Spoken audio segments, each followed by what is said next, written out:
Sound of stock market bell, flickering numbers, Mumbai skyline fading from 1980s to modern day. पैसा, power, प्रतिष्ठा, ये तीन चीजें हर इंसान चाहता है, पर क्या आप जानते हैं कितनी बड़ी कीमत चुकानी पड़ती है इन्हें पाने के लिए? This is not just a story about money. ये कहानी है एक आम आदमी की, एक ऐसी शख्सियत की जो फुटपाथ से शेयर मार्केट के शिखर तक पहुंची। बट रिमेंबर, जितनी ऊंची उड़ान उतना भारी गिरना। तो अगर आप सोच रहे हैं कि ये सिर्फ एक स्कैम की कहानी है, तो आप गलत हैं। ये कहानी है हमारे समाज की, हमारे सिस्टम की और शायद हमारी अपनी। अगर आप सीखना चाहते हैं कि एम्बिशन और मोरालिटी के बीच का फर्क कैसे ढूंढा जाता है, तो ये वीडियो आपके लिए है। एंड तक देखिए, क्योंकि ट्विस्ट तब आता है जब आप सोचते हैं सब खत्म हो गया। एंड हाँ, अगर ये कहानी आपको कुछ सिखाए तो लाइक करिए, सब्सक्राइब करिए, ताकि ऐसी और कहानियां हम लाते रहें, क्योंकि सबक गोश्त सबसे बड़ी दौलत है। Title card: rise and fall, a stock market story. The hunger, old Bombay streets, cramped chawls, people struggling. 1970s Bombay. यहाँ फुटपाथ पे सोना, स्टेशन पे नहाना और दिन भर मेहनत करके भी पेट भर ना पाना ये आम बात थी। हमारे प्रोटैगनिस्ट का नाम लेते हैं राजेश। राजेश सिंह, एक ordinary family, lower middle class, एक छोटी सी नौकरी, मंथली सैलरी सिर्फ 2000 रुपए। पर राजेश के अंदर कुछ अलग था, एक आग, एक भूख, सिर्फ पैसों की नहीं, इज्जत की।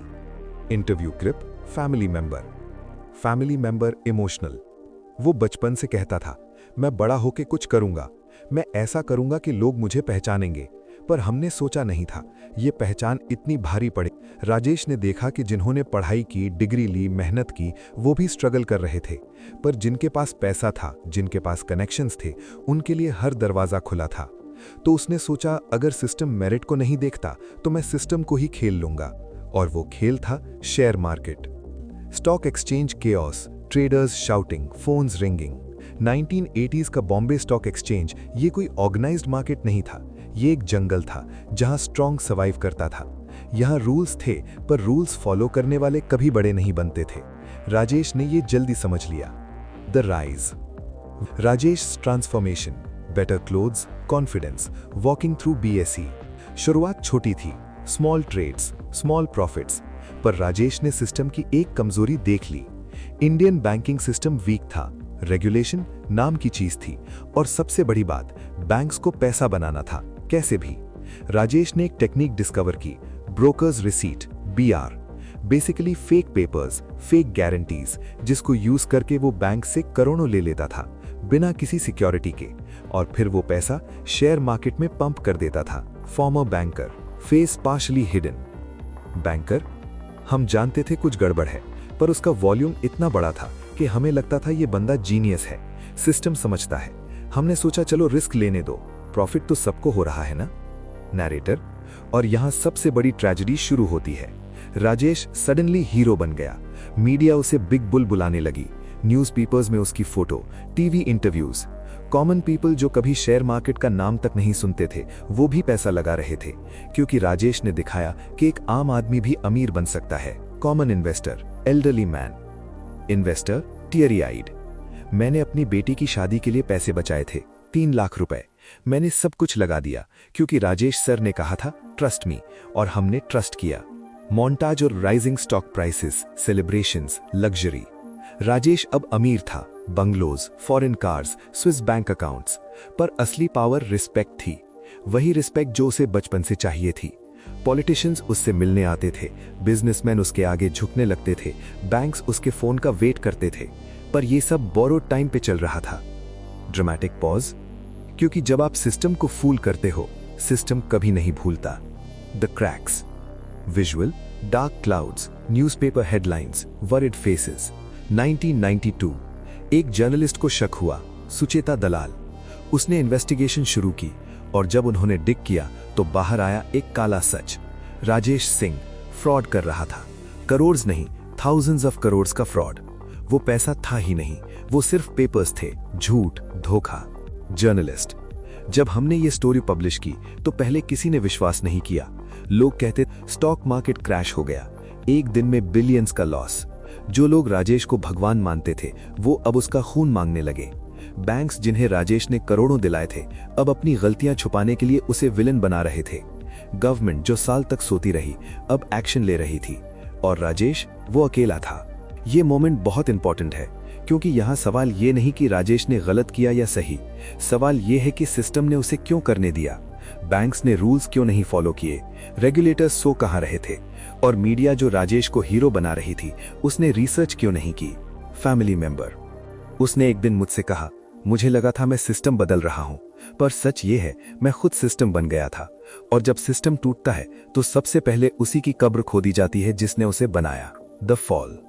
Court proceedings, media circus, protests, arrest, case, court, jail.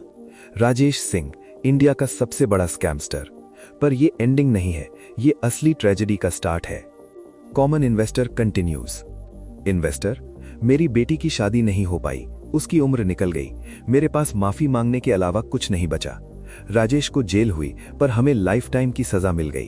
Another investor, middle aged woman. Investor 2, हमारे घर में खाना बंद हो गया था, मेरे पति ने सुसाइड करने की कोशिश की, बैंक्स हमारा घर लेने आ रहे थे, और राजेश जेल में भी हीरो बन रहा था। बुक्स लिखने वाले आ रहे थे, मूवीज बनने वाली थी। यहाँ एक बड़ा क्वेश्चन है, राजेश विलन था, हाँ उसने लॉ तोड़ा, लोगों को लूटा, पर क्या सिर्फ वो गिल्टी था? बैंक्स जिनके पास सिस्टम्स थे, उन्होंने क्यों नहीं रोका? रेगुलेटर्स जिनकी जिम्मेदारी थी रेगुलेशन की, वो कहाँ थी? मीडिया जिन्हें ट्रुथ दिखाना चाहिए था, उन्होंने हाइप क्यों बनाया? सच्चाई यह है कि राजेश अकेला नहीं था, वो एक सिम्टम था, बीमारी नहीं। असली बीमारी थी ग्रीड, एथिक्स की कमी, अकाउंटेबिलिटी का ना होना, और सबसे बड़ी बीमारी ये सोचना कि पैसा ही सब कुछ है। Modern stock market, young traders, social media influencers. आज 2025 में हम सोचते हैं कि हम एडवांस्ड हैं, टेक्नोलॉजी है, रूल्स है, रेगुलेशन है, पर क्या सच में बदला है? आज भी पंप एंड डंप होता है, आज भी इन्फ्लुएंसर्स लोगों को गारंटीड रिटर्न्स का सपना दिखाते हैं, आज भी लोग बिना रिसर्च की अपनी लाइफ सेविंग्स लगा देते हैं। तो क्या हमने राजेश सिंह से कुछ सीखा, या हम सिर्फ उस स्टोरी को एक एंटरटेनिंग शो समझते हैं? Financial expert, every generation has its Rajesh Singh. Name बदल जाता है, मेथड बदल जाता है, पर ह्यूमन नेचर नहीं बदलता। ग्रीड, शॉर्टकट्स, और ये बिलीफ कि मुझे पता है, मैं स्मार्ट हूं। तो क्या मैसेज है इस स्टोरी का? पहला, एम्बिशन गलत नहीं है, पर एथिक्स के बिना एम्बिशन डिस्ट्रक्शन है। दूसरा, सिस्टम पे ब्लेम मत डालो, हम सब सिस्टम का हिस्सा है, अगर हम रिस्पॉन्सिबल नहीं बनते तो सिस्टम कभी नहीं सुधरेगा। तीसरा और सबसे इंपॉर्टेंट, पैसा चाहिए, सक्सेस चाहिए, पर अपनी आत्मा की कीमत पे नहीं, क्योंकि एंड में जब सब खत्म होता है तो याद ये नहीं रहता कि आपके पास कितना था, याद ये रहता है कि आप कैसे जिए। Split screen, Rajesh in his prime versus in jail. Powerful, emotional. Rajesh Singh आज भी जिंदा है, किसी जेल में, किसी घर में। शायद उसने माफी मांग ली, शायद नहीं, पर जिन्होंने सब कुछ खोया उनकी जिंदगी कभी ट्रैक पे नहीं आई। तो नेक्स्ट टाइम जब कोई आपको क्विक मनी का सपना दिखाए, याद रखिए ये कहानी। और नेक्स्ट टाइम जब आप खुद शॉर्टकट सोचें, याद रखिए उन लोगों को जिनकी लाइफ बर्बाद हुई। क्योंकि दोस्त, असली सक्सेस, रिस्पेक्ट और शांति कभी झूठ के फाउंडेशन पे नहीं मिलती। Sunrise over Mumbai, new generation walking, hopeful but firm. ये कहानी खत्म हुई, पर सबक बाकी है। अगर ये स्टोरी ने आपको कुछ सिखाया तो इस वीडियो को लाइक कीजिए, अपने दोस्तों के साथ शेयर कीजिए, ताकि ये मैसेज और लोगों तक पहुंचे। और हमारे चैनल को सब्सक्राइब कीजिए, क्योंकि हम लाते रहेंगे ऐसी कहानियां जो एंटरटेनिंग भी है और सीख भी देती हैं। याद रखिए, हिस्ट्री रिपीट होती है, पर सिर्फ उन लोगों के साथ जो उससे सीखते नहीं। मिलते हैं अगली कहानी में, तब तक सोच समझ के कदम उठाइए, क्योंकि जिंदगी एक ही बार मिलती है।